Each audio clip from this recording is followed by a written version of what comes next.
In-negozji Maltin komplew juru reżiljenza u fiduċja fl-ekonomija Maltija. Xhieda ta' dan huma diversi ċifri u statistiċi illi innotat il-Gazzetta Kulħadd f'analiżi dwar is-saħħa tan-negozji Maltin.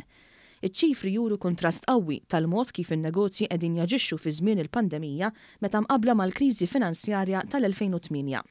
Meta wieħed iqabbel l-investimenti li saru fl-2020 b'total ta' 125 investiment approvat mill-Malt Enterprise, dan ifisser 8 darbit iżjed mill-15 fl-2008.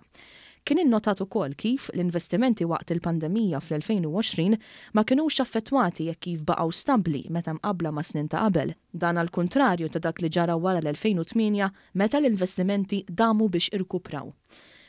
Mhux biss in-numru ta' investimenti juru reazzjoni pożittiva għal dak illi l-Gvern għamel mad-dinja tan-negozju, iżda dan jidher ukoll fin-numru tan-negozji tal-familja illi jagħmlu parti integrali mill-ekonomija ta' pajjiżna, e kif 3 minn kull 4 negozji huma meqjusa bħala tal-familja.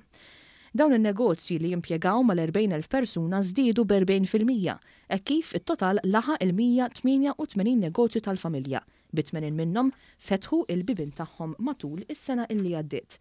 Dan fil-waqt li n-negozji l-oħra raw kif jiddiversifikaw l-attività tagħhom.